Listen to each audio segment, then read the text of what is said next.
이제 오늘은요, 이제 마지막 지난번에 동방박사와 메시아의 별에 대해서 시간 관계상 다 못해드렸기 때문에 오늘 이제 메시아 탄생을 알리는 동방박사들이 보았다는 그 별이 무엇인지에 대해서 이제 오늘 말씀드리겠습니다. 보통 크리스마스 카드 같은데 보면 이런 식의 그림이 이제 많이 보입니다.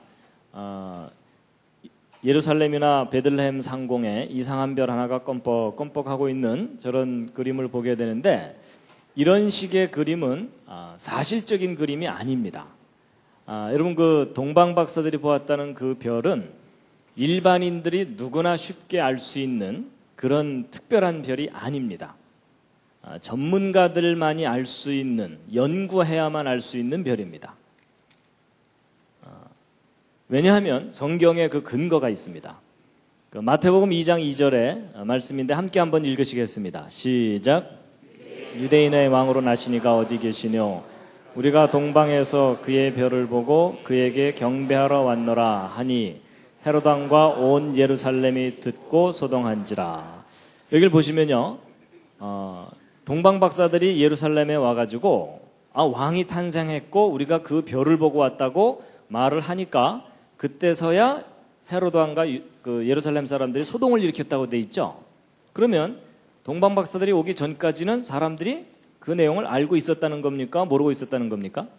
까맣게 모르고 있었다는 겁니다. 동방박사들이 오고 나니까 그때서야 그런 일이 있었어? 하고 소동을 일으켰다는 겁니다.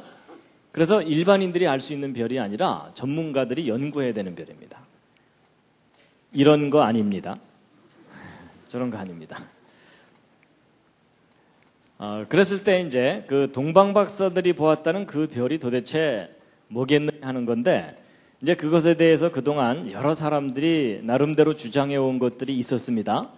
그래서 어떤 사람들은 혜성이 나타나서 메시아 탄생을 알렸을 거다라는 주장도 하기도 하지만, 혜성은 누구나 다 알 수 있는 좀 이상한 별입니다. 그렇죠? 그러니까 혜성은 메시아 탄생을 알리는 별은 아닙니다. 그랬을 때 이제 지금까지 학자들이 연구한 내용 중에 가장 객관적인 근거가 분명한 내용을 이제 오늘 소개해 드리는데요. 동방박사들이 보았다는 그 메시아 탄생을 알리는 별이 무엇이었을 거라고 보고 있냐면, 태양계 내에 하나님께서 행성들을 두셨습니다. 근데 그 행성들이 메시아 탄생을 알리는 역할을 했을 것이다라고 보고 있습니다. 우리가 알고 있는 목성, 토성, 금성 이런 별들이 메시아의 탄생을 알리는 역할을 했다라고 보고 있는데, 이제 왜 그러한지 이제 말씀을 드릴 텐데요. 여러분, 하나님께서 이 천지 창조하실 때 해와 달과 별들을 만드신 첫 번째 목적, 창세기 1장 14절에 함께 읽으시겠습니다. 시작. 징조와 사시와 일자와 연한을 이루라. 첫 번째 목적이 징조입니다. 하나님께서 역사 속에서 어떤 중요한 사건을 일으키실 때 하늘의 별들로 하여금 사인을 보내게 하셨습니다. 그 대표적인 예가 바로 이 동방박사들이 보았다는 메시아의 별입니다. 여러분, 그 태양계 내에는 9개의 행성이라고 저는 배웠었는데, 최근에 명왕성이 탈락한 거 아십니까? 예, 명왕성을 집어넣자니 명왕성보다 더 행성에 포함될 수 있는 별들이 더 있기 때문에 더 많이 집어넣자니 골치 아프니까 아예 하나 빼자 이러고서 명왕성을 탈락시켰습니다. 그래서 이제 우리 태양계 내에는 8개의 행성이 있다고 볼 수 있는데, 앞에 쪼무레기 행성이 4개가 있고 뒤에 좀 큰 행성이 4개가 있고 이렇습니다. 그래서 앞에 있는 걸 내행성, 바깥에 있는 걸 이렇게 얘기를 하는데, 그런데 이제 이 8개의 행성의 상대적인 크기를 여러분이 보시는 겁니다. 이 세 번째 것이 지구입니다. 그리고 지구에서 아주 밝게 보이는 별이 요 금성입니다. 샛별이라고 하죠. 그래서 지구에 아주 가깝기 때문에 밝게 보이고, 그 다음에 이제 목성은 지구에 비하면 이렇게 큽니다. 그래서 이 행성 중에 가장 크기 때문에 왕별입니다. 그래서 이름도 주피터인데, 주피터가 누구죠? 예, 그리스 로마 신화에 나오는 제우스인데 신들의 왕이죠. 그래서 이 목성은 고대로부터 왕의 운명을 점칠 때 연구했던 별이고 왕을 상징하는 별입니다. 그 다음에 이제 토는 그 세턴인데요. 세턴은 그 농부의 신이라고 하는데 땅의 왕을 상징하는 또는 악한 왕을 상징하는 그런 별이라고 오래전부터 알려져 있는 별입니다. 그런데 예수님 탄생할 때 이 목성과 토성이 예수님 탄생 직전에 하늘에서 이상한 움직임을 보입니다. 그것이 메시아 탄생을 알리는 사인이다라고 해석을 하고 있는 겁니다. 그래서 이제 이 9개의 행성 예수님 탄생을 알리는 역할을 했다라고 이제 보고 있는데요. 제가 이제 오늘 내용을 말씀드리기 전에 한 분을 좀 소개를 해드려야 됩니다. 제가 지난번에 요나의 표적이라든지 성경의 연대기 연구에 관해서 이제 소개를 해드렸는데 그 내용은 제가 연구한 게 아닙니다. 저는 시간이 없기 때문에 별로 연구를 잘 못합니다. 다른 분들이 연구를 많이 잘 해놓은 것을 일반 사람들에게 전달하는 그런 역할을 이제 사명으로 알고 하고 있습니다. 바로 이제 오늘 소개해드린 내용, 지난번 요나의 표적 이야기라든지 그런 내용들을 연구하신 분이 바로 이제 이분입니다. 유진 폴스틱이라는 분인데 그리 널리 알려진 분은 아닙니다. 이제 이분이 한국전에 참전했던 분입니다. 그래서 그 비행기가 폭격하기 전에 무전병들이 뭐 폭격할 장소를 알려주고 그러는 거 있죠. 하여튼 그런 역할을 했던 분인데 한국전에 참전한 것을 계기로 해서 신앙을 갖게 됐습니다. 하나님을 믿고 전쟁의 그 참상 속에서 이제 신앙을 갖게 됐는데 그리고 이제 미국으로 돌아가셨어요.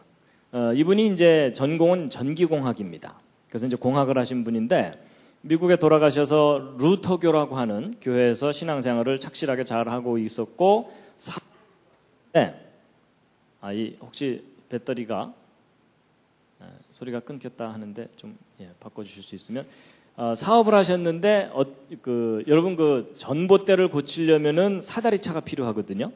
근데 이제 보통 이게 운전하는 사람 따로 있고 올라가서 고치는 사람 따로 있어가지고 이제 사람이 2명이 필요합니다. 근데 이분이 무슨 장치를 개발했냐면 혼자 몰고 가서 혼자 고칠 수 있는 장치를 개발한 거예요. 그러면 전기 회사에서는 인건비를 반으로 줄일 수 있으니까 그 장치를 마구마구 사준 거예요. 그런 바람에 이분이 돈을 많이 벌어가지고 밤새 숲에 세다 잠들고 뭐 이렇게 된 겁니다.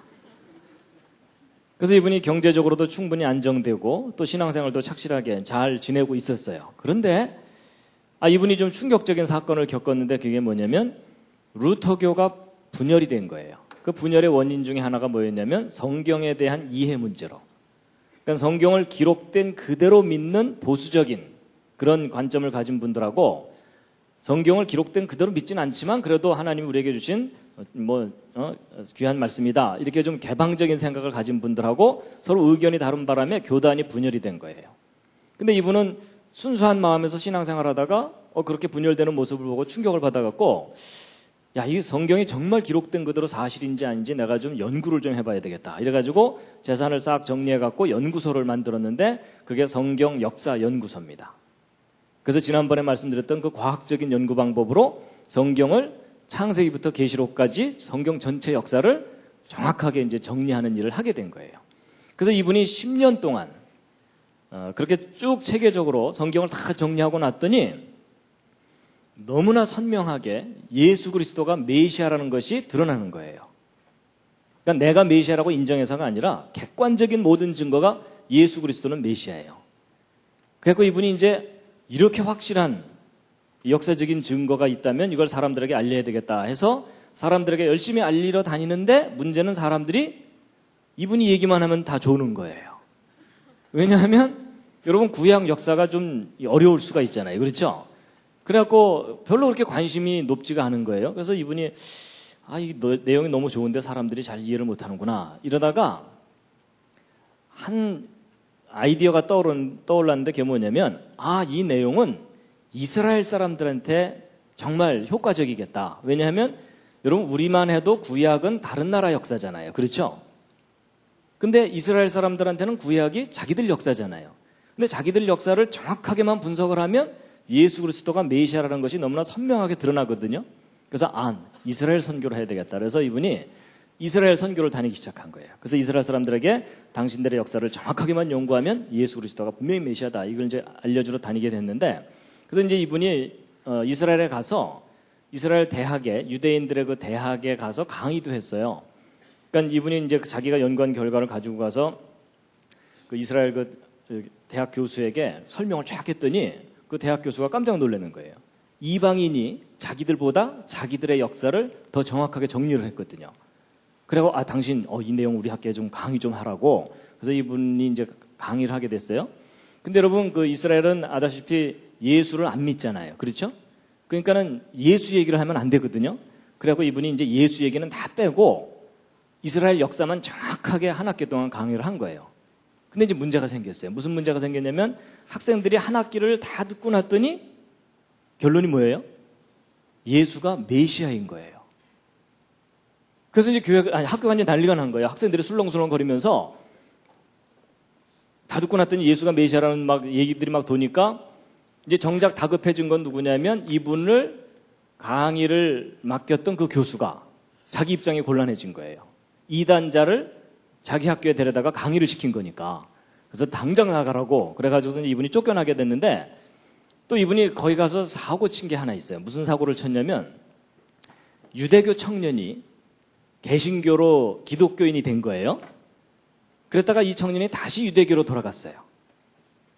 이제 그럴 경우 유대교에서는 이런 청년이 상당히 쓸모가 있어요.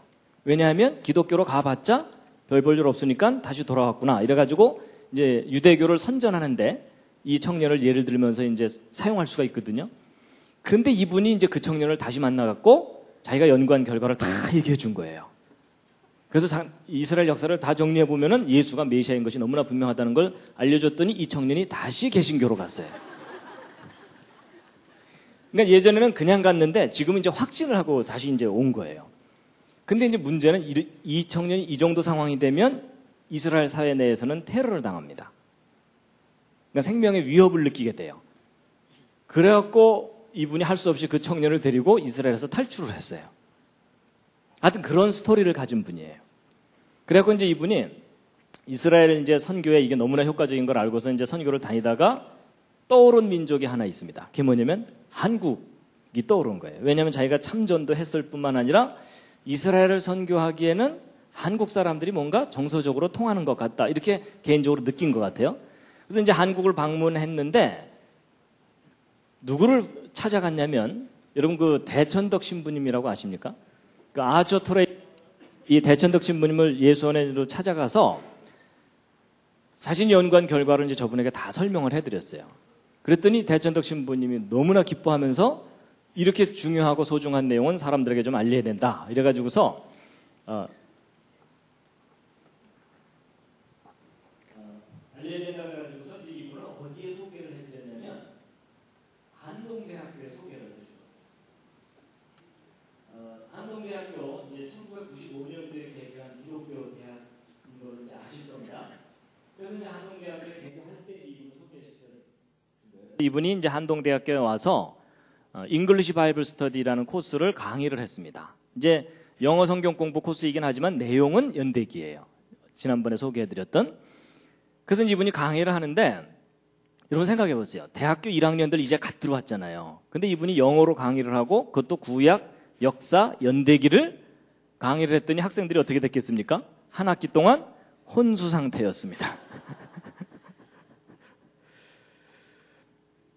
그런데 이제 이분이 거기서 이 연대기 강의를 했는데 마침 이제 저도 이 한동대학교 개교할 때 이 창조과학 강의할 사람이 필요하다 그래서 저도 이제 한동대학교에 이제 내려가게 된 겁니다. 95년도에. 그래서 저도 이제 여기 내려가서 이분을 이제 만난 겁니다. 이렇게. 근데 이분이 저를 만나더니 너무 좋아하는 거예요. 왜 좋아하냐면 성경을 곧이곧대로 믿는 바보가 또 하나 있거든. 여러분 그 창조과학을 이렇게 하나둘 깨닫다 보면요. 성경에 기록된 그대로 사실이라는 것을 더 확실하게 믿게 되거든요. 근데 이제 그런 비슷한 사람을 만나니까 너무 기뻐하면서 자기가 연구한 결과를 저한테 다 주면서 이걸 좀 사람들한테 좀 알리라고 이제 그래갖고 제가 이제 이분을 만나게 된 계기가 된 겁니다. 그래서 이제 저는 이제 과학을 공부를 했으니까 혹시 이분이 뭐 과장을 하거나 이 뻥을 친 거 없나 이러면서 이제 이분이 이제 연구한 결과를 쭉 훑어보고 이제 강의도 들어보고 했는데 제 개인적으로는 상당히 객관적이고 탁월한 연구를 한 거고, 이제 저도 그렇지만은 이스라엘에 가서 이제 공부도 하시고 온 분들이 이분이 한 연구 결과에 대해서 상당히 긍정적으로 아주 훌륭하게 역사를 잘 정리했다고 이제 평가를 하거든요. 바로 이제 이분이 이제 연구한 그 내용들을 정리한 책이 요 4권의 책인데, 제가 이제 오늘 여기 좀 잠깐 갖고 나왔습니다. 그래서 이 4권의 책에 성경 역사를 이제 다 꼼꼼하게 정리를 해가지고 창조 때부터 지금까지 역사를 이제 정리한 겁니다. 그래서 이제 이분이 연구한 결과 중에 한 주제 중에 하나가 이제 크리스마스에 관한 이야기입니다. 그래서 이제 크리스마스에 관한 이야기를 이제 해드릴 텐데요. 여러분, 이제 우리가 이제 12월 달이 됐기 때문에 곧 성탄절이 오잖아요. 그래서 이제 매년 12월 25일이면 예수님의 탄생일을 기념해서 우리가 이제 축하를 하는데, 근데 여러분 12월 25일이 예수님의 진짜 탄생일이 아닌 건 아시죠? 혹시 이 말에 또 심히 충격을 받으신 분 계시지 않습니까? 여러분 12월 25일이 예수님의 진짜 탄생일이 아니라는 것은 오래전부터 알려져 왔어요. 그래서 국민일보에 몇 년 전에 그 특집 기사도 나오고, 그래서 12월 25일은 아니다 이렇게 돼 있습니다. 근데 이제 그날이 아닌 건 아는데 정확한 날짜들을 사람들이 잘 모르니까 그냥 계속 우리가 12월 25일을 지키고 있을 뿐이거든요. 그래서 12월 25일을 크리스마스로 지키는 것은 유럽과 아메리카 국가의 영향을 받은 나라들이 주로 지킵니다. 러시아 정교회나 그리스 정교회 또는 아프리카 쪽의 콥트 교회들은 1월 달에 예수 그리스도의 탄생일로 지킵니다. 그래서 나라마다 예수님의 탄생일을 서로 다르게 지킵니다. 그래서 이제 12월 25일을 예수 그리스도의 탄생일로 정하게 된 동기가 뭐냐? 예수님이 탄생하시자마자부터 예수님의 탄생일을 지킨 게 아닙니다. 그로부터 수백 년 지난 후에 뒤늦게 예수 그리스도의 탄생일을 추정을 해서 지키거나 이런 것인데, 이제 12월 25일 탄생일에 대한 몇 가지 주장이 있습니다. 이제 그 중에 하나가 뭐냐면, 우리는 지금 그레고리안 달력이라고 하는 양력 달력을 쓰고 있는데, 그 달력 이전에는 율리우스력이라는 이 천문학자들이 주로 쓰는 그런 달력이 있거든요. 줄리어스 시저가 만든 달력인데, 그 율리우스력으로 볼 때 동짓나라에 해당되는 날을 예수 그리스도의 탄생일로 정했다라는 주장이 하나 있고요. 또 뭐가 있냐면은 로마 제국 시절에 로마 사람들의 축제일이 12월 17일에서 24일입니다. 근데 이 기간 동안 선물 교환도 하고 그런다 그러는데, 이제 12월 25일이 태양이 탄생한 날이다 이래가지고서 자기들이 축제일로 지키는 그런 날이 있는데, 그날하고 결부시켜서 예수 그리스도의 탄생일로 정하게 됐다라는 주장들이 있습니다. 근데 이제 이런 것들은 정확하지 않고 반대 의견도 있기 때문에 대략 요 정도만 소개해드리고, 이제 정작 중요한 것은 예수 그리스도의 진짜 탄생일인데, 이제 탄생일은 조금 뒤에 설명드리기로 하고요. 일단 하나 이제 우리가 얘기해야 될 게 뭐냐면, 여러분 우리가 지금 2006년을 살고 있는데, 이것이 이제 서력기원이라 그래서 예수 탄생 이후부터의 연대라고 우리가 알고 있잖아요. 그래서 예수님이 탄생하셨을 때를 기준으로 해서 Before Christ, Anno Domini 그래가지고서 BC와 AD 이걸 나눈다고 이제 우리가 알고 있죠. 근데 여러분 예수 그리스도가 실제 탄생한 연도도 지금 현재로부터 정확하게 2006년 전이 아닙니다. 그럼 도대체 이 기준점은 어떻게 정한 거냐 하는 건데요. 이것은 어떻게 정한 거냐면, 지금으로부터 1474년 전인 AD 532년에 그렇게 정확하지 않은 기록에 근거해서 예수 그리스도 탄생일을 추정한 것인데, 그때 당시에 어떤 기록이 있었냐면, 예수는 약 500년 전에 죽었으며 3월 25일 날 부활하였다, 이런 기록이 있었는데 그걸 근거로 추적한 겁니다. 그래가지고 여기서부터 500년 전에 예수 그리스도께서 십자가에 달리셔서 죽었으니까 그로부터 30여 년 전에 탄생하셨을 거다라고 추정하게 된 겁니다. 그래서 이제 이 기점으로부터 이제 2006년이 지난 건데, 그런데 이제 예수 그리스도의 탄생 연도를 찾아낼 수 있는 중요한 인물이 하나 있습니다. 이게 누구냐면 헤로드 왕입니다. 여러분 헤로드 왕이 죽기 직전까지 거의 미친 거 아시죠? 이제 예루살렘과 그 주변 지역을 다스리는 왕으로 이제 세워졌는데, 로마 제국 시절에. 근데 왕권에 대한 집착이 너무 강한 바람에 주변에 자기 왕권을 노리는 사람들을 다 죽입니다. 그래서 막 아내도 죽이고 아들도 죽이고 다 죽이는데 막 죽이다가 떠오르는 사람들이 있었어요. 그게 누구냐면 얼마 전에 동방 박사들이 와갖고 왕이 탄생했다고 얘기했잖아요. 그렇죠? 그거 찾아서 죽여야 되죠. 그래가지고 성경 기록 아시는 대로 그 박사들에게 자세히 알아본 그때를 표준해서 2살부터 그 아래로 다 죽였다 이렇게 돼 있죠. 근데 저 이제 아이들을 학살하는 사건이 있고 난 직후에 헤롯 왕이 죽습니다. 그러면 우리가 헤롯 왕이 언제 죽었는지만 정확하게 알고 나면 그로부터 대략 한 2년 전쯤 예수 그리스도가 탄생하신 거라는 거죠. 근데 헤롯 왕이 언제 죽었는지에 대한 기록이 있습니다. 그게 뭐냐면 여러분 요세푸스라 그래서 로마 제국 시절에 유대 역사를 정리한 사람입니다. 근데 그 요세푸스가 기록하기를 헤롯 왕이 죽을 때 월식 현상과 금식일이 연거푸 있었을 때 죽었다는 거예요. 근데 여러분 이 월식 현상, 금식일 이런 이야기가 나오면 이제 여러분이나 저나 기뻐요.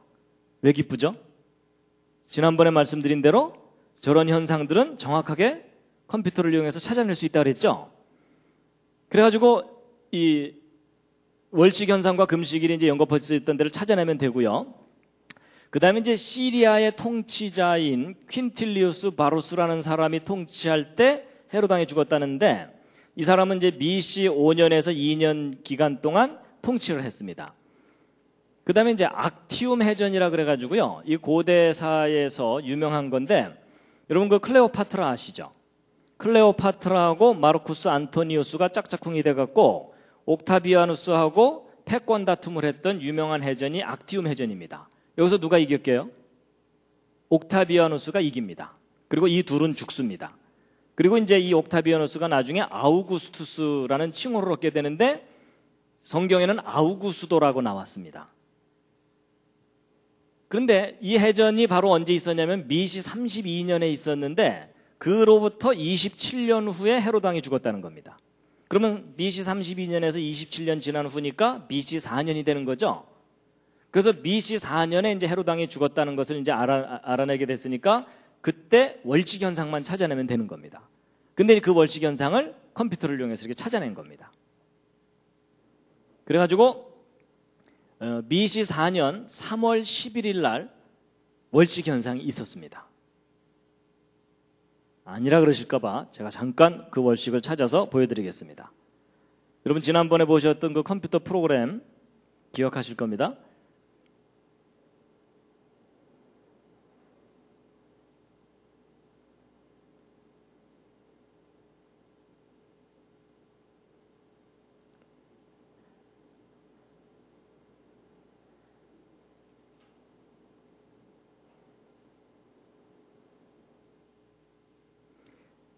이게 이제 BC 4년 3월 13일인데 이게 이제 그 달력에 이제 서로 그 줄리안 달력과 그레고리안 달력의 그 차이 때문에 이제 하루 이틀 정도 차이가 나게 되는데요. 이제 그때 이제 월식이 있었던 겁니다. 그래서 여기 달이 이렇게 했는데 여기 빨간색으로 이렇게 색깔이 변한 부분이 있죠. 저게 뭐냐면 지구 그림자 속으로 달이 들어갔기 때문에 가려진 부분입니다. 이제 이 월식이 시간이 지남에 따라서 월식이 진행되는 것을 잠깐 보실 텐데요.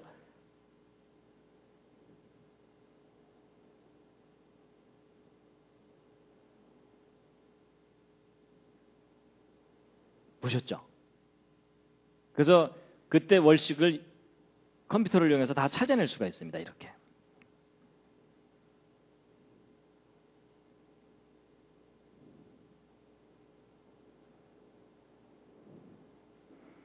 그래서 이제 뭐 거의 꼼짝마라 수준입니다. 지금.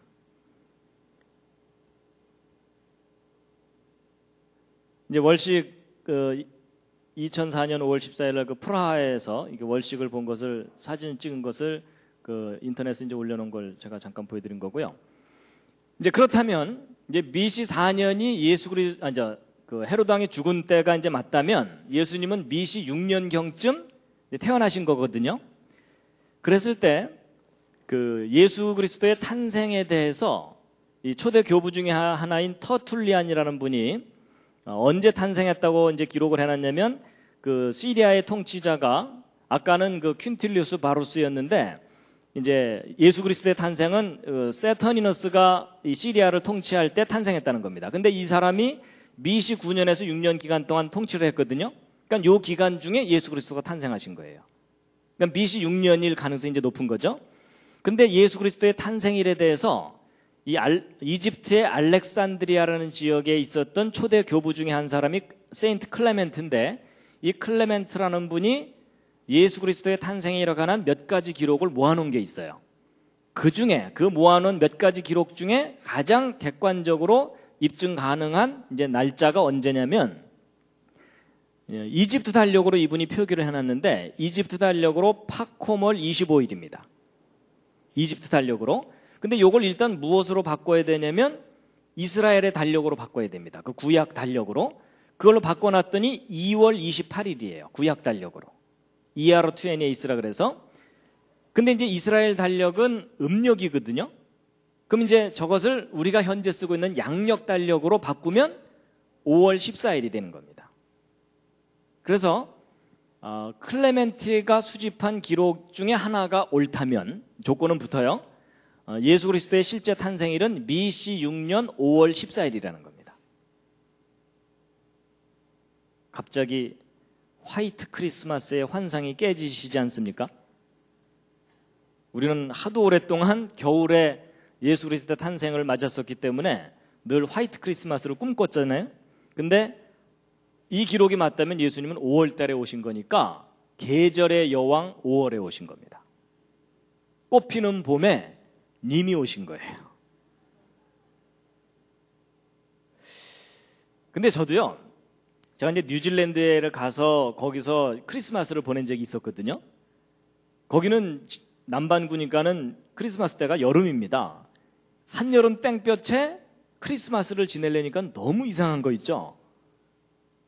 그래서 이게 뭐 북반구에 사느냐 남반구에 사느냐에 따라서 크리스마스가 전혀 다른 느낌입니다. 그런 것처럼 우리도 너무 화이트 크리스마스를 고집할 필요는 없습니다.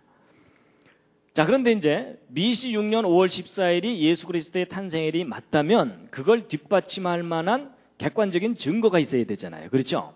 이제 그 증거가 바로 이제 이 표입니다. 이제 이 표를 이해하시면 되는데요. 여러분, 예수님이 BC 6년 5월 14일 날 탄생하셨다면 예수 그리스도의 탄생일을 입증해 줄 만한 인물이 하나 있습니다. 그게 누구냐면 세례 요한입니다. 세례 요한은 예수 그리스도보다도 6개월 먼저 태어난 예수님을 예비한 선지자죠. 여러분, 세례 요한과 예수님은 무슨 관계죠? 혈연 관계로는 사촌 관계입니다. 누가 형이죠? 세례 요한이 당연히 형입니다. 6개월 먼저 태어났으니까. 세례 요한의 아버지가 누군지 혹시 아십니까? 성경을 보면 나오는데요. 사가랴입니다. 정 기억이 안 나시면 슈퍼에서 물건을 사가랴 뭐 이렇게라도 좀 외워주시면 감사하겠습니다. 그래서 세례 요한의 아버지 이름이 사가랴고 어머니의 이름이 엘리자벳입니다. 근데 사가랴의 직업이 뭘까요? 제사장입니다. 제사장인데 어느 팀 제사장이냐면 아비야 반열의 제사장이라고 성경에 나옵니다. 이런 게 무슨 말이냐면 다윗 왕이 솔로몬에게 정권을 넘겨주기 직전에 제사장 제도를 정비를 해갖고 24팀을 만들어서 한 팀이 한 주씩 성전 봉사를 하도록 제도를 만들었어요. 그래서 24팀이 7일씩 근무를 하니까 168일마다 자기 팀 순서가 들어오게 돼 있는데 바로 이제 이 사가랴가 아비야 팀 제사장인 겁니다. 그러면 이제 세례 요한이 예수님보다 6개월 먼저 탄생했다면 세례 요한이 잉태된 때를 거꾸로 추적할 수가 있겠죠. 그걸 추적해 보면은 BC 7년 3월 24일인데 그럼 세례 요한이 이때 잉태되었다는 근거가 있느냐? 있습니다. 그게 뭐냐면 여러분 성경을 보면은 세례 요한의 탄생 스토리가 자세하게 나오는데 세례 요한의 아버지 사가랴와 어머니 엘리자벳은 나이가 많고 아이가 없었어요. 그래서 이제 아브라함처럼 자식을 포기하고 있었던 상황이었어요. 근데 세례 요한의 아버지 사가랴가 자기 팀 순서가 돌아와서 제사장 직무를 수행하러 들어갔거든요. 제비를 뽑는 바람에 자기가 걸려갖고 이제 성소로 들어가게 돼요. 근데 성소에 들어가서 누구를 만납니까? 가브리엘 천사를 만나요. 근데 그 천사가 뭐라 그래요? 대뜸? 네가 아들을 낳을 거다. 믿어지겠어요? 안 믿어지겠어요? 이미 생물학적으로 아이를 낳을 수 없는 상황이 됐는데 자기가 아들을 낳게 된다니까 안 믿었죠. 안 믿어서 어떻게 됐습니까?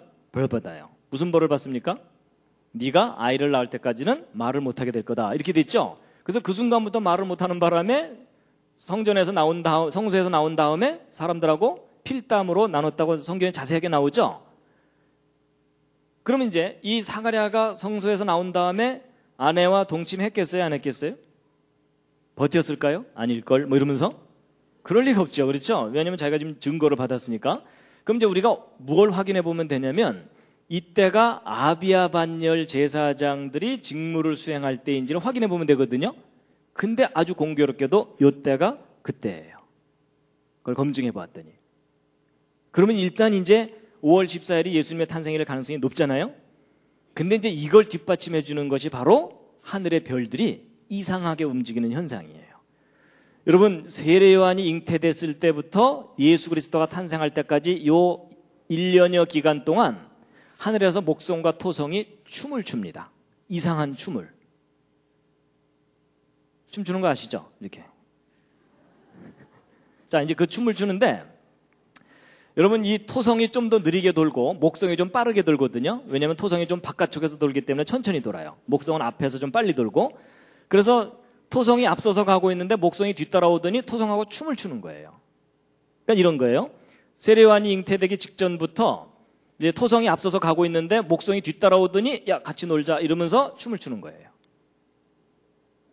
이제 이 현상이 바로 메시아 탄생을 알리는 사인이었다라고 해석되는 현상입니다.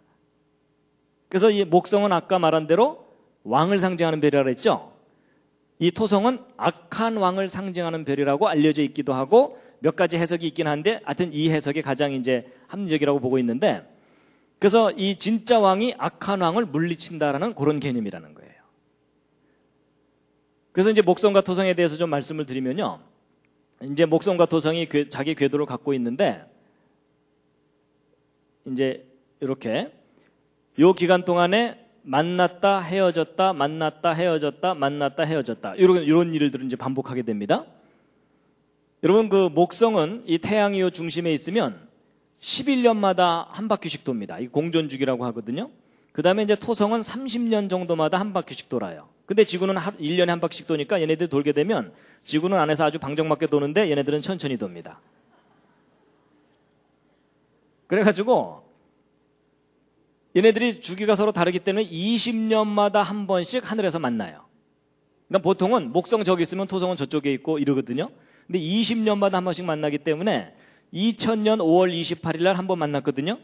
그러다가 이제 2020년 12월 21일이 돼야만 또 하늘에서 또 만납니다. 그러니까 아주 느리게 한 번씩 만나는 거예요. 근데 이제 보통은 이제 이렇게 떨어져 있는데 이제 만나게 되는데 이제 지구 쪽에서 바라보면 이런 겁니다. 태양이 지나가는 자리를 따라서 이제 태양이 지나가는 자리를 따라서 이제 토성도 지나가고 이제 목성도 보통 지나가거든요. 그래서 보통 그 밤하늘에 그 달이 지나가는 자리를 따라서 밝게 보이는 별들이 행성이라고 보시면 됩니다. 그런데 이제 보통은 토성이 좀 느리고 목성이 빠르기 때문에 이렇게 지나쳐가게 마련이에요. 그런데 이제 예수님 탄생 직전에 하늘에서 무슨 일이 벌어진 거냐면 토성이 앞서서 가고 있는데 목성이 뒤따라오더니 야, 너 잘 만났다 이러더니 같이 뒤로 물러갔다가 앞으로 가는 거예요. 신기한 현상이죠. 근데 이제 이게 왜 그러냐면요. 태양에서 바라보면 모든 행성이 한쪽 방향으로 가거든요. 근데 지금 우리는 태양에서 보는 게 아니라 지구에서 보고 있잖아요. 근데 지구는 이 안쪽에서 돌고 있죠. 그러니까 지구가 좀 빨리 돌기 때문에 앞으로 빨리 가게 되면 얘는 뒤로 가는 것처럼 보이는 거예요. 근데 그게 절묘하게 타임이 딱 맞아야만 목성과 토성이 하늘에서 춤을 추는 현상이 나타나는데 이런 현상이 몇 년마다 한 번씩 나타나냐면 854년마다 한 번만 나타나요. 근데 그게 BC 7년에 있었던 거예요. 예수님 탄생 직전에. 그리고 이제 그 이전에는 BC 861년에 있었고, 그 다음에 이제 AD 848년, AD 1702년에도 있거든요. 근데 이제 이런 현상 중에 왜 하필이면 요때냐? 요때가 바로 구약 성경에서 메시아가 탄생할 것이라고 예언된 때예요. 그때에 맞춰서 목성과 도성이 또 하늘에서 춤을 추면서 사인을 보내준 거예요. 그러니까 동방박사들은 저걸 연구하고 찾아오게 된 겁니다. 그래서 여러분, 그 동방박사들은 두 가지 면에서 프로페셔널입니다. 첫 번째, 과학에 관한, 특히 천문학에 관한 프로페셔널입니다. 전문가예요. 그 다음에 또 하나가 뭐냐면은 성경 예언에 관한 전문가입니다. 여러분, 천문학적인 현상은 관찰할 수 있지만 그게 성경과 무슨 관계인지를 정확하게 알려면 예언에 관해서 정확한 지식을 갖고 있어야 돼요. 그렇죠? 그래서 동방박사는 두 가지 면에서 전문가입니다.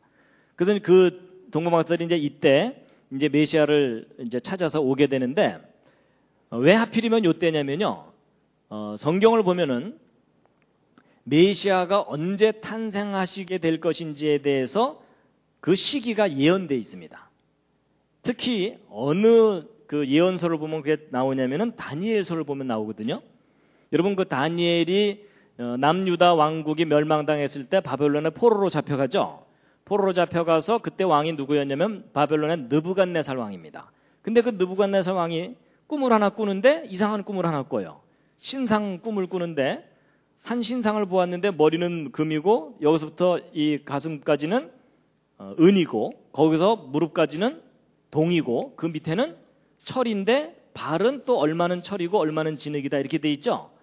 그래서 이제 그 꿈을 꾸고 나서 아시는 대로 이 신하들을 불러갖고서 내 꿈 알아맞혀봐라 이러죠. 근데 아무도 못 알아맞추거든요. 알려주지 않는데 어떻게 알아맞추겠어요? 그래서 너희들 다 죽인다 이랬더니 그때 이제 다니엘이 잠깐 좀 시간을 달라 그런 다음에 그 꿈을 알아맞추고 해석까지 해줘요.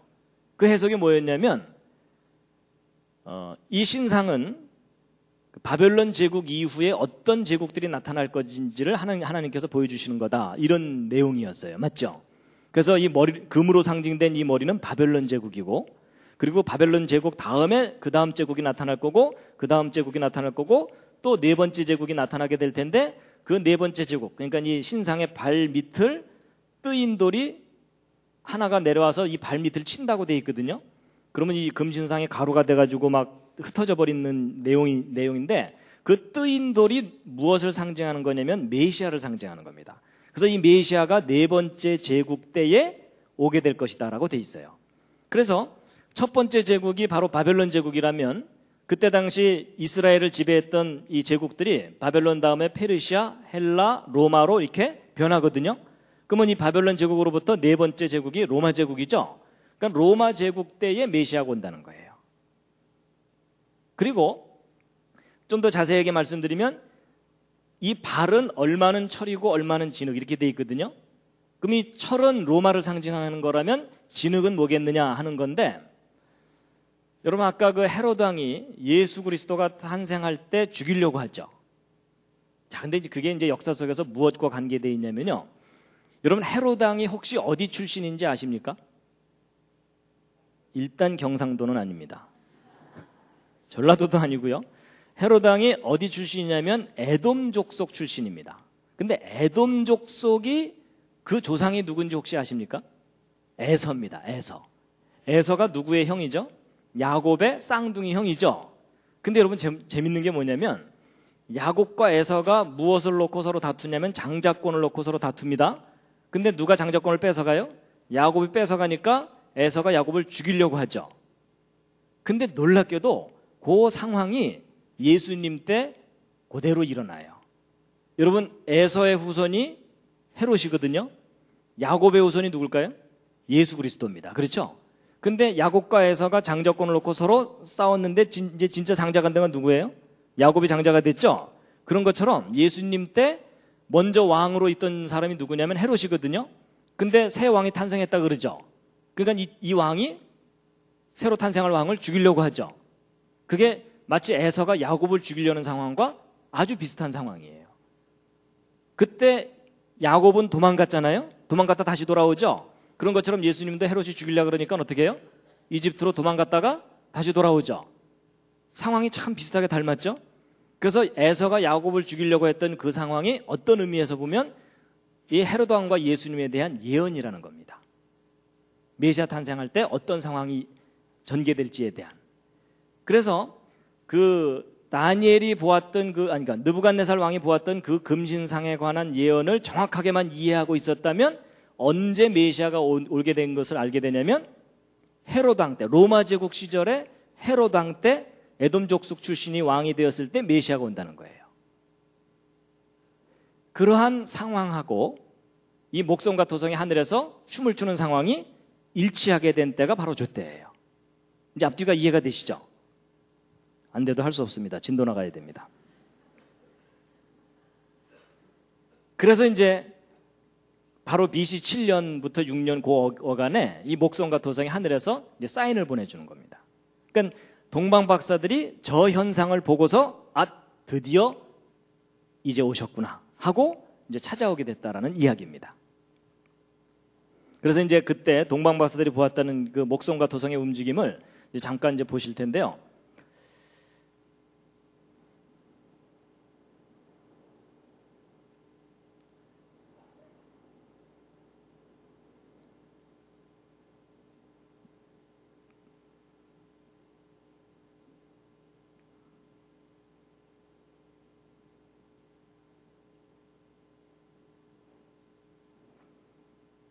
자, 이것은 이제 언제냐면은 BC 8년 5월 14일이기 때문에 예수 그리스도 탄생 2년 전입니다.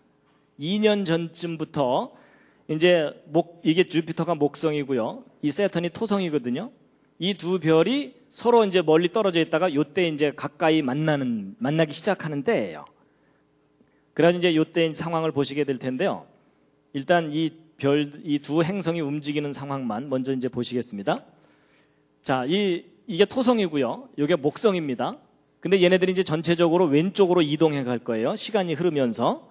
그래가지고 이제 그런데 얘네들이 약간 왼쪽으로 갔다가 오른쪽으로 좀 갔다가 이러면서 술 취해서 흔들리듯이 이게 좀 흔들흔들하면서 왼쪽으로 갈 거예요. 왜냐하면 지구에서 바라보니까 상대적으로 좀 뒤로 갔다 앞으로 갔다 이러면서 이제 앞으로 전진하는 거거든요. 자, 지금부터 이제 여기 어디를 보시면 여기를 보시면 되는데요. 이제 BC 8년 5월 달인데 요 달이 넘어가는 걸 보시면 됩니다. 그래서 이제 BC 8년부터 이제 움직이기 시작합니다. 아이고 이렇게 움직이면 안 됩니다. 스톱.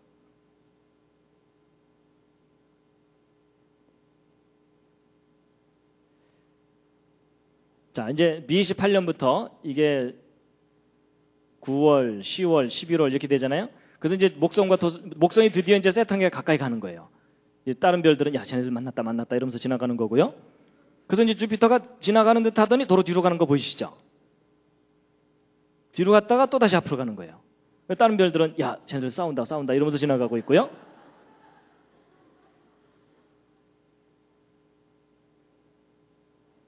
보셨죠?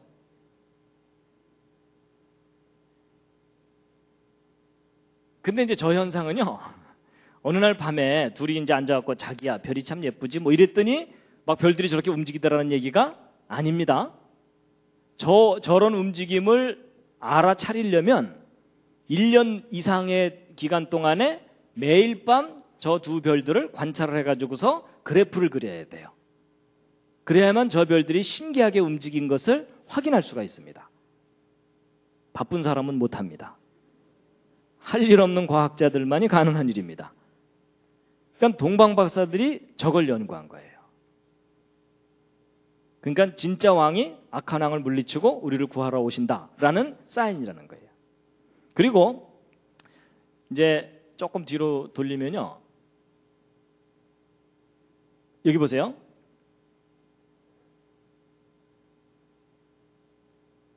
여기 지금 토성, 목성이 있는데 여기 비너스가 가까이 오죠. 이 비너스가 뭐죠? 그리스 로마 신화에서 여신이죠, 여신. 근데 그러면 저 비너스는 뭘 의미할 것 같습니까? 성경의 그 예언하고 관계해서 한번 생각해 보세요. 메시아 탄생할 때 어떤 상황에서 탄생한다고 예언이 돼 있죠? 보라, 처녀가 잉태하여 아들을 낳으니 그 이름을 임마누엘이라 하라 이렇게 돼 있죠. 진짜 왕이 악한 왕을 물리치러 오는데 처녀의 몸에서 태어난다. 그게 성경에서 메시아에 관해서 예언된 가장 중요한 내용이거든요. 근데 그 상황을 저 세 별이 나타내주고 있다라고 보고 있어요. 근데 이렇게 얘기하면 이제 어떤 분들은 야, 지금 뭐 그리스 로마 신화하고 성경을 짬뽕에 비빔밥을 만드는구나, 이런 생각하는 분들이 계실 거예요. 근데 이제 이 상황을 이해하시려면 지난번 제가 강의했던 연력학 법칙을 좀 떠올리셔야 됩니다. 여러분, 갑자기 머리에 주관하시나요? 여러분, 어떤 정보가 있으면, 진짜 정보가 있으면 그게 시간이 지나면서 변질되는 현상이 있다 그랬죠? 잘 보세요. 여러분, 하나님께서 태초에 우리 인간이 타락했을 때 아담과 하와를 에덴 동산에 쫓아내시면서 여자의 후손 중에 메시아가 태어날 거다, 그리고 또 메시아가 탄생할 때는 하늘에 징조가 있을 거다라는 걸 다 알려주셨거든요. 그러면 그 지식을 갖고 있던 사람들이 그 징조를 제대로 알아차리려면 그 징조에 대한 정확한 지식이 있어야 알아차리겠죠. 그렇다는 얘기는 메시아 탄생 때 구체적으로 어떤 상황이 일어날지에 대해서 이미 사람들이 지식이 있었다는 얘기입니다. 근데 그 지식이 다양한 민족들이 다양하게 이렇게 퍼져나가면서 변질되고 다양해지겠죠. 그래서 그리스 로마 신화도 메시아 사상에 관한 지식이 변형된 형태로, 신화의 형태로 나타난 것이다라고 이해를 하면 어느 정도 이해가 되실 겁니다. 뭐 이게 이해가 안 돼도 또 할 수 없습니다. 진도는 나가야 됩니다. 그래서 요 세 별이 하늘에 나타난 그때 예수님이 탄생하시게 됩니다. 실제로. 바로 이게 BC 6년 5월 14일이죠. 그때 이제 하늘의 그 별을 보면요, 이걸 조금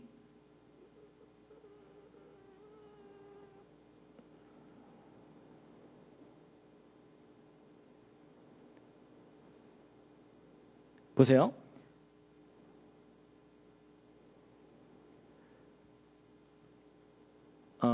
해 뜨기 직전에 하늘에서 토성과 목성과 금성이 쪼로록 보입니다.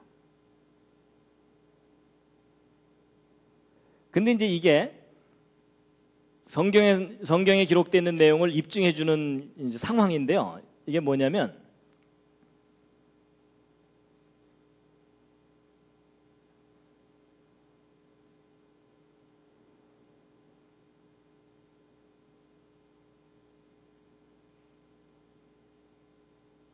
자, 보세요. BC 6년 2월 28일입니다. 2월 28일이면은 예수님 탄생 조금 직전이거든요. 직전까지 이 목성과 토성이 태양 왼쪽에 있어요. 태양 왼쪽에 있다는 얘기는 뭐냐면요, 이제 지구가 여기 있으면 태양이 여기 있고 목성과 토성은 그 뒤쪽에 있는 겁니다. 뒤쪽에 있는데 태양 왼쪽에 있어요. 그러면 이게 이제 시간이 지나면서 태양이 먼저 뜨고 목성과 토성이 나중에 뜬다는 얘기는 저녁에 질 때 태양이 먼저 지고 목성과 토성이 나중에 진다는 얘기죠. 그러니까 이 동방 박사들이 저 별을 관찰할 때에는 밤새 이 두 별이 춤을 추는 현상을 관찰할 수 있었거든요.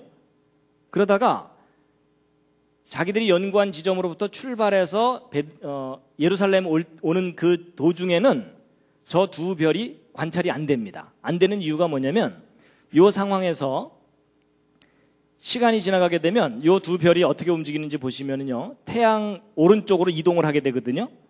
그럼 이제 태양 오른쪽으로 이렇게 이제 이동해 가는 요 와중에는 태양빛이 너무 강하기 때문에 이 두 별이 관찰이 안 됩니다. 그러다가 이 두 별들이 태양 오른쪽으로 딱 나타나야 이제 어떤 일이 벌어지냐면, 매일 아침 해 뜰 때 얘네들이 먼저 뜨고 태양이 나중에 뜨는, 그러니까 이걸 좀 뒤로 돌렸다 앞으로 이제 다시 돌려버리면요, 이제 요 상태에서 태양이 뜨기 직전에 토성이 보이고 목성이 보이는 현상이 나타나거든요. 자, 그럼 이제 저게 이제 뭘 의미하냐면요, 동방 박사들이 예루살렘에 왔어요. 헤로드 왕에게 얘기했죠. 왕이 탄생하는 별을 우리가 보고 왔는데 어디에서 나셨는지 좀 알려달라. 그랬더니 왕이, 헤로드 왕도 나도 모르니까 너네들이 좀 찾거든, 나한테 알려줘라 이랬죠. 그 대신에 이제 성경 기록을 봤더니 베들레헴에서 메시아가 탄생할 거라는 예언이 있어가지고 하여튼 그쪽으로 가봐라 이랬거든요. 근데 이제 동방 박사들이 저 두 별이 안 보이다가 헤롯궁에서 딱 나와가지고서 자기들이 어느 쪽으로 가려고 그랬더니 그 별이 다시 나타났다고 돼 있죠. 그래서 이제 사람들은 그 부분을 읽으면 무슨 생각을 하냐면, 야, 이 별이 동방 박사들을 인도해 주다가 사라졌다가 다시 나타났다고 돼 있거든요. 그래서 이제 전통적인 그 메시아 탄생의 별에 대한 관점을 가진 분들은 이상한 별 하나가 나타났다가 사라졌다가 다시 나타났다 이렇게 생각하거든요. 근데 그게 아닙니다. 이 목성과 토성이 태양 왼쪽에 있다가 오른쪽으로 이동하는 도중에는 관찰이 안 되기 때문에 안 보였던 겁니다. 그러다가 얘네들이 오른쪽으로 딱 이동한 후부터 다시 관찰되거든요. 그래서 동방박사들이 다시 나타난 그 별을 보고서 그 별을 따라갔다는 얘기입니다. 그래서 성경에 기록되어 있는 그 내용들이 실제 상황으로 이렇게 검증이 되는 것을 지금 확인시켜 드리는 겁니다.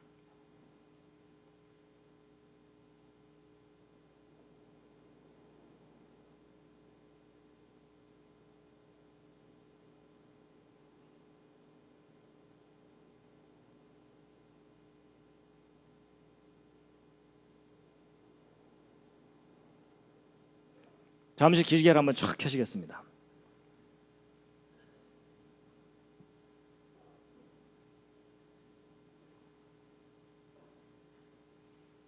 여기까지 잘 따라오셨습니까? 아니면 중간에 기절하셨습니까?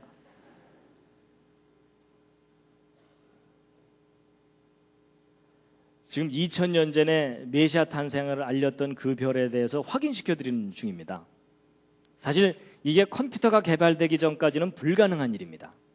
근데 이게 지금 가능해진 이유가 컴퓨터로 과거를 직접 볼 수 있기 때문입니다.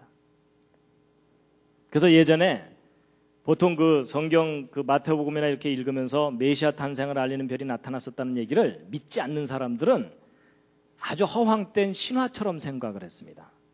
근데 이게 신화가 아니라 역사적인 사실이었다는 것을 이제 과학적으로 확인할 수 있게 된 거라는 얘기입니다. 그래서 이제 그 세례요한의 잉태부터 예수님 탄생 때까지 목성과 토성이 하늘에서 춤을 추면서 메시아 탄생을 알렸던 부분에 대해서 이제 확인을 시켜드렸는데요. 그러면 도대체 그때 그 예수님을 경배하러 왔던 동방박사들은 누구겠느냐 하는 것에 대해서 여러 가지 주장이 있습니다. 이제 그 중에 가장 심한 주장 중에 하나가 한국 사람들이었을 거다 이런 주장입니다.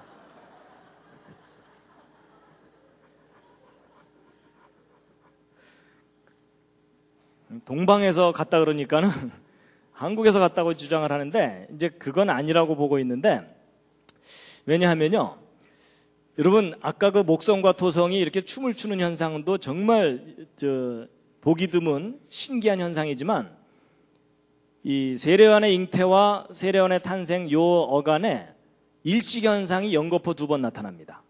근데 저 일식도 개기일식이 아니고 부분일식입니다.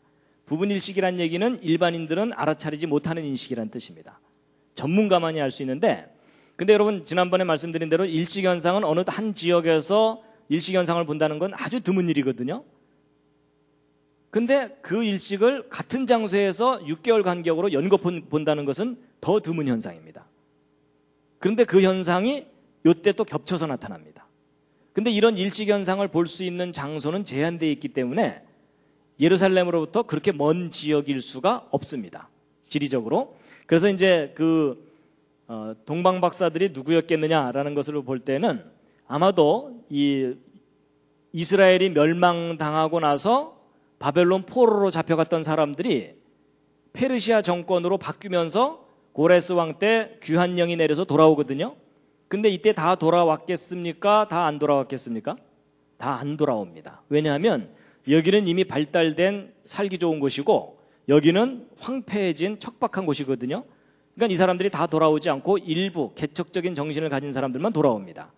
나머지는 여기 계속 눌러 앉아서 살게 되는데, 근데 이것도 아마도 하나님께서 남겨두셨을 거라고 봐요. 왜냐하면 여러분 이쪽 이 황폐한 곳에서는 체계적인 과학적 연구를 할 수가 없습니다.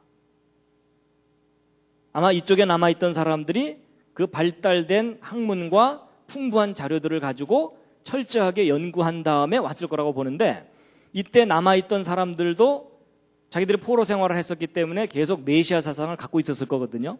그래서 메시아 사상을 가지고서 철저하게 연구한 그 메시아를 기다렸던 그 후예들이 드디어 메시아 탄생을 알리는 별을 보고 찾아왔을 거라고 보고 있습니다. 그래서 조금 전에 이걸 보시면은요, 요 현상을 목격한 후로부터 예수님 탄생 어간까지 이동해서 와야 되거든요. 한국에서 출발해서는 도저히 여기까지 못 옵니다. 그래서 아마 바벨론 쪽에 포로로 잡혀갔던 사람들이 그 후손들이 아마 메시아 사상을 갖고 박사가 돼서 찾아왔을 거다라고 추정하고 있습니다.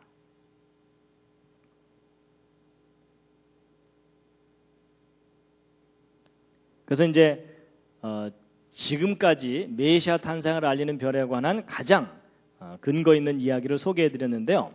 사실 지금 이 목성과 토성이 그 역할을 했을 것이라는 것에 대해서는 이제 많이 알려지기 시작했습니다. 그래서 여러분 인터넷에 들어가 보시면 이 얘기 쉽게 찾으실 수가 있습니다. 이제 비교적 널리 알려지기 시작한 이야기입니다. 그리고 이제 확인도 되는 이야기고요. 그래서 여러분 보세요. 이 목성과 토성이 예수님 탄생에 딱 맞춰서 하늘에서 나타나서 춤을 추게 하려면, 자, 여기서 중요한 게 이겁니다. 도대체 언제부터 저게 계획되어 있어야 될까요? 저걸 잘 생각해 보시면 창조 때부터 계획되어 있어야 되는 일입니다. 맞죠? 여러분 목성이 저쯤 있는데 하나님께서 급하셔갖고 야 잠깐 일로 올래? 뭐 이럴 수 없잖아요. 그렇죠? 여러분 이게 무슨 얘기냐면 하나님께서 성경에서 무슨 말씀을 하시냐면 내가 태초부터 미래에 일어날 일을 다 얘기해 놓았다 이런 말씀을 하세요. 다 예언해 놓았고 그걸 이루는 존재가 바로 나다. 그 대신 너희들이 연구를 해봐라. 연구를 하면 이 우주를 다스리는 존재가 나라는 것을 확인할 수 있을 것이다. 그런 얘기를 합니다. 바로 이 메시아 탄생을 알리는 별도 중요한 의미 중에 하나가 바로 그겁니다. 시편 19편 1절에 있는 말씀 함께 한번 읽으시겠습니다. 시작. 하늘이 하나님의 영광을 선포하고 궁창이 그 손으로 하신 일을 나타내는도다. 자, 잠시 좌양좌 하셔서 옆에 있는 분 안마를 시원하게 해드리겠습니다.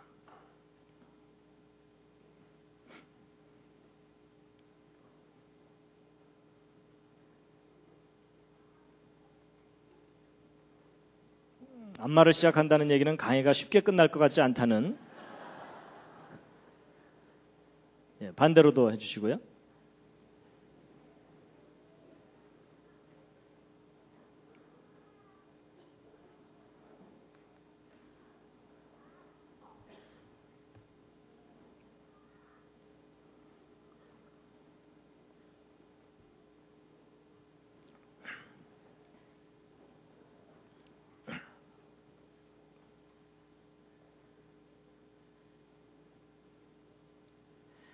이제 한 가지 에피소드를 얘기해드리고 이제 마칠 텐데요.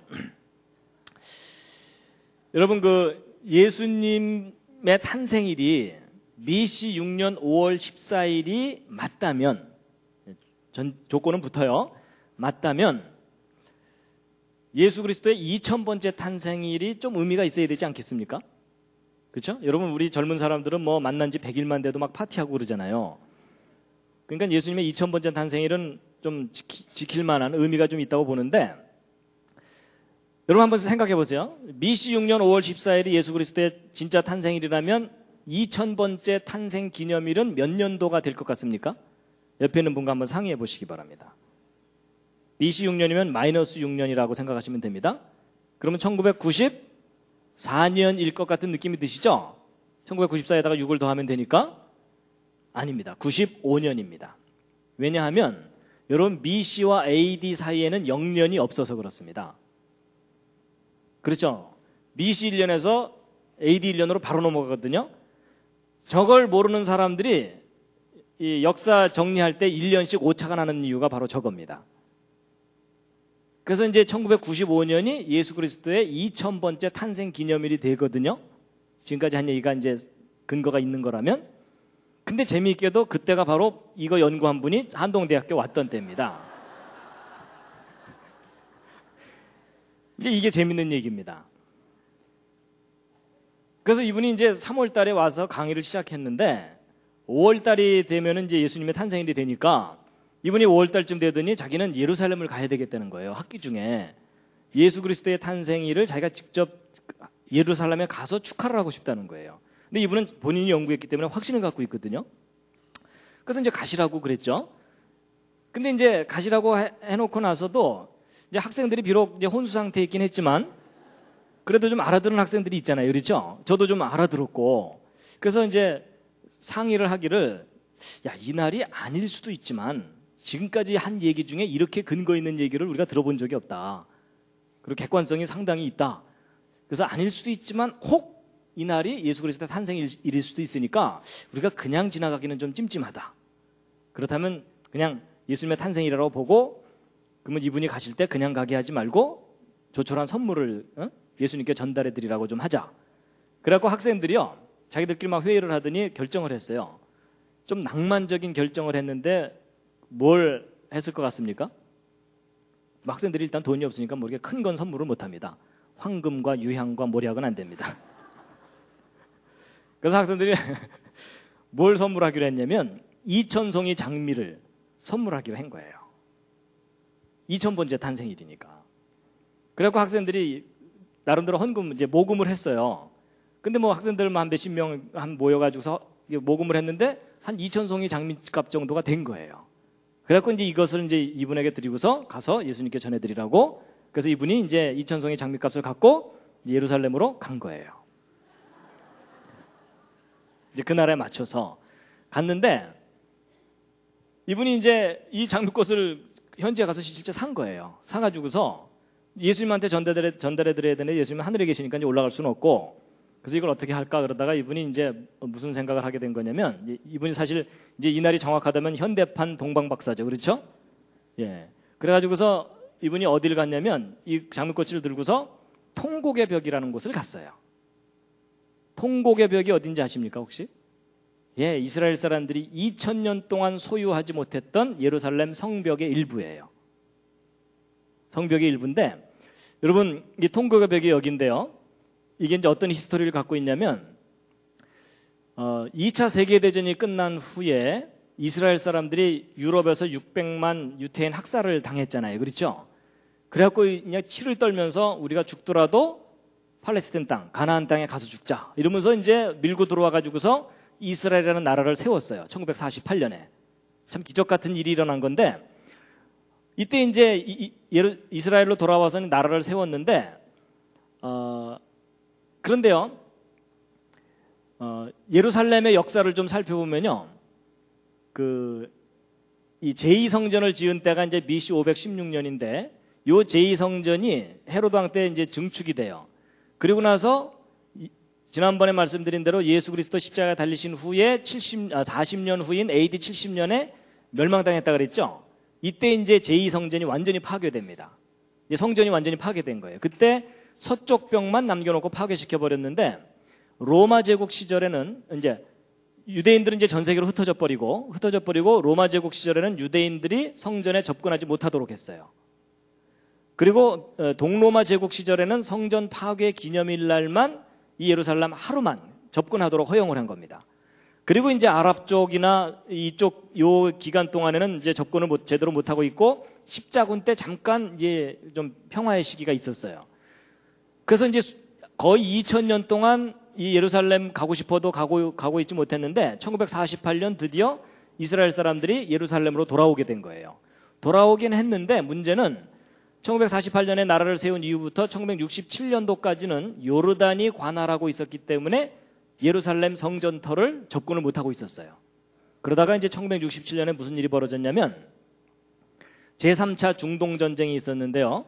이제 처음에 이제 나라 세웠을 때도 전쟁이 있었고 그 후에 또 한 번 있었는데 세 번째 중동전쟁입니다. 여러분 이 이스라엘이 여기에 있는데 요 지도를 보시면 요 녹색으로 된 것이 이슬람 아랍 국가들입니다. 그 틈새에 이스라엘이 껴있는 거예요. 얼마나 얄미워요. 그렇죠? 그래갖고 이 주변 아랍국들은 요 이스라엘을 몽땅 지중해로 빠뜨리는 게 자기들이 해야 될 첫 번째 일이에요. 그래갖고 이 이스라엘을 멸망시키기 위해서 여러 차례 전쟁을 하게 되는데 1967년에도 그 전쟁이 일어났어요. 그래갖고 그 전쟁 때 바로 옆에 있는 시리아, 요르단, 이집트가 직접 공격해 들어왔어요. 어느 날 갑자기. 그리고 이제 주변 국가인 이라크, 쿠웨이트, 수단, 알제리아, 사우디아라비아가 주변에서 계속 돕고 그래서 이제 망해라 이러면서 이제 쳐들어왔는데 6일 만에 전쟁이 끝났어요. 누가 이겼게요? 이스라엘이 이겼어요. 근데 왜 6일 만에 전쟁을 끝냈을까요? 안식일 지키려고. 실제로. 안식일 날은 싸울 수가 없잖아요. 그렇죠? 그러니까 6일 만에 전쟁을 끝낸 거예요. 정확하게는 132시간 30분 만에. 이집트 진영에서는 4일 만에 끝났고. 그래서 전쟁 시작하자마자 이스라엘이 거꾸로 각국의 수도들을 맹폭격을 해가지고 항복을 받아낸 거예요. 그래서 6일 만에 전쟁 끝나면서 그때 뺏은 땅이 이 초록색이에요. 6일 만에. 우리도 한번 해봐야 되겠죠? 우리 만주 땅 찾아야 되잖아요. 그래서 여러분, 이때 이 큰 땅을, 물론 거의 대부분 사막이긴 하지만 이 큰 땅을 뺏기고 여기도 뺏기고 그래서 그 이후로 계속 그 국제 뉴스에 나오는 게 뭐예요? 시나이 반도 돌려달라, 그 다음에 웨스트뱅크 돌려달라, 골란 고원 돌려달라, 가자 지구 돌려달라 이러면서 계속 분쟁을 일으켰던 게 바로 저 전쟁 때문입니다. 그런데 이제 문제는 여러분, 이스라엘이 이 예루살렘까지도 이제 어느 정도 회복을 했는데 이제 독립을 해가지고 땅을 차지하고 있었는데 요 6일 전쟁이 있기 전까지는 이 예루살렘에 가장 자기들이 차지하고 싶은 게 뭐냐면은 예루살렘 성전터예요. 근데 이 성전터는 이스라엘 사람들이 접근하지 못하고 있었던 거예요. 이슬람 세력이 꽉 잡고 있고, 그리고 예루살렘 성전터에 이슬람 사원이 지금 덩그러니 올라가 있어요. 그러니까 이스라엘 사람들한테는 정말 이 화가 나도 엄청나는 일이죠. 근데 여기를 자기들 소유로 해야 되는데 접근도 못하고 있었는데 1967년 6.1 전쟁 끝나는 날 요 서쪽 벽 일부를 탈환한 거예요. 그러니까 2000년 동안 접근하지 못했던, 자기들 소유로 하지 못했던 성벽 일부를 되찾은 날, 그날을 기념하는 날이 예루살렘의 날입니다. 그러니까 우리한테는 다른 나라 사람 이야기지만 저 이스라엘 사람들한테는 저 날이 너무나 감격스러운 날이에요. 2000년 동안 꿈에도 그리던 성전 벽 일부라도 손으로 만져볼 수 있는 그런 날이거든요. 그걸 되찾은 날. 그래서 이게 그때 당시 현장 사진들입니다. 너무나 감격스러운 날이죠. 근데 이제 요 예루살렘의 날이라고 정해진 그 날이 바로 2월 28일이거든요. 1967년. 근데 공교롭게도 이 날이 무슨 날이냐면 이 예루살렘의 날이라고 하는 그 날이 세인트 클레멘트가 예수님의 탄생일이라고 적어놓은 그 날이에요. 어떤 의미에서 역사의 아이러니죠. 그렇죠? 그래갖고 이 날만 되면 이스라엘 사람들은 예루살렘의 날이라 그래가지고서 자기들 깃발을 들고 나와서, 국기를 들고 나와서 막 축제를 해요. 그런데 이제 이분이 이천송의 장미를 끌고 그 통곡의 벽 앞에 나타난 거예요. 이제 물론 이제 이분이 혼자 끌고 간 게 아니고 노인분이거든요. 혼자 끌고 간 게 아니고 이제 거기서 기독교인을 몇 사람 만나갖고 도움을 받았죠. 그래서 이제 큰 가방 2개에다가 이제 이렇게 끌고 가서 쫙 펼쳐놓고 그 이천송이 장미를 거기 모인 사람들에게 하나씩 나눠준 거예요. 다 나눠주면서 이분은 기도한 거죠. 예수 믿으라고 기도하고 그랬던 거죠.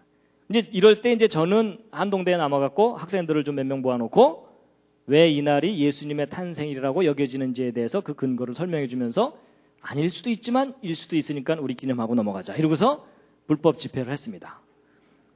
크게 알리지는 못했어요. 괜히 이단으로 잡힐까봐. 뭐 장작을 쌓아라 이러면 골치 아프잖아요.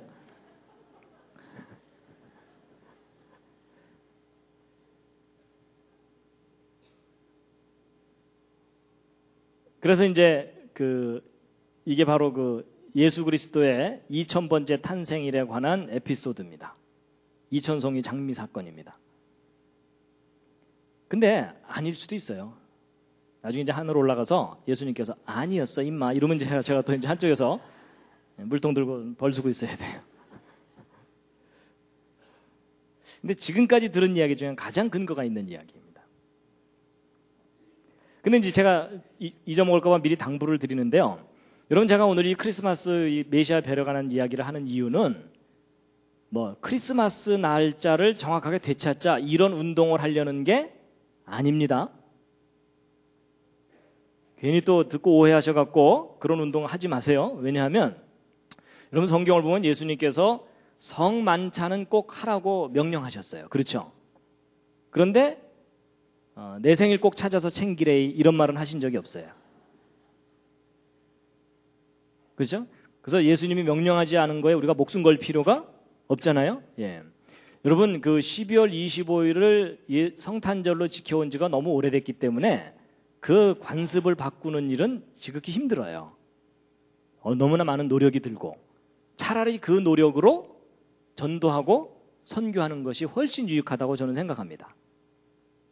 그런데 이제 굳이 이걸 말씀드리는 이유는 성탄절이나 그 모든 스토리를 신화라고 생각하는 사람들에게 신화가 아니고 역사적인 사실일 뿐만 아니라 그것에 대한 구체적인 근거가 다 이제 확인되고 있다는 것을 알려드리는 겁니다. 왜 그걸 알려드리냐면 하나님이 하신 일을 우리가 정확하게 알고 깨달아야 되잖아요. 그렇죠? 바로 이제 그런 이유 때문에 이제 알려드리는 겁니다. 그래서 이제 2000년 전에 있었던 그 사건을 이제 소개를 해드렸는데요. 여러분 이제 예수님의 탄생이라고 여겨지는 이 날은요 매년 날짜가 변해요. 왜냐하면 우리 음력 생일 매년 바뀌는 것처럼 변하게 돼 있어요. 그래서 그 2004년도에는 5월 19일이었고요. 2005년도에는 6월 6일이었고 2006년도에는 5월 26일이었고 이제 금년은 5월 26일이었죠. 근데 내년 2007년도에는 5월 16일이에요. 근데 저거 뭐 일일이 기억하실 필요 없고요. 인터넷에 들어가서 예루살렘의 날을 찾으시면 돼요. 그 날이 예수 그리스도의 탄생일이라고 추정되는 날이거든요.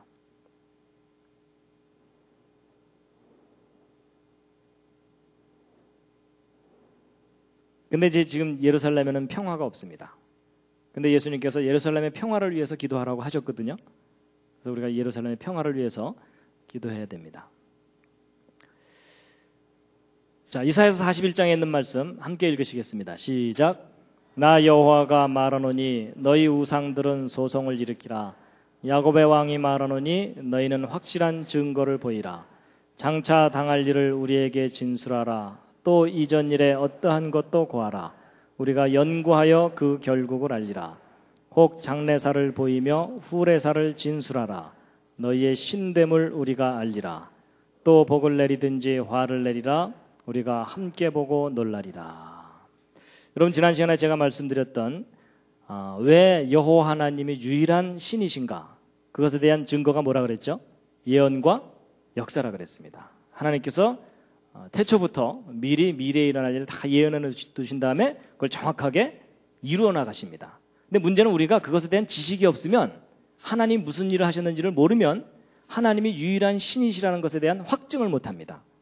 근데 하나님께서 역사 속에 그 증거들을 다 두셨고 어떤 의미에서 보면 오늘날 컴퓨터가 개발된 것이 하나님이 하신 일을 보다 선명하게 마지막 때에 드러내시기 위해서 우리로 하여금 개발하게 하신 것이다라고 생각이 되기도 합니다. 그래서 2000년 전에 나타났던 메시아의 배려가는 이야기를 해드렸습니다. 다시 한번 읽으시겠습니다. 시작. 유대인의 왕으로 나시니가 어디 계시뇨? 우리가 동방에서 그의 별을 보고 그에게 경배하러 왔노라 하니 헤롯 왕과 온 예루살렘이 듣고 소동한지라. 마지막 꽃다발입니다.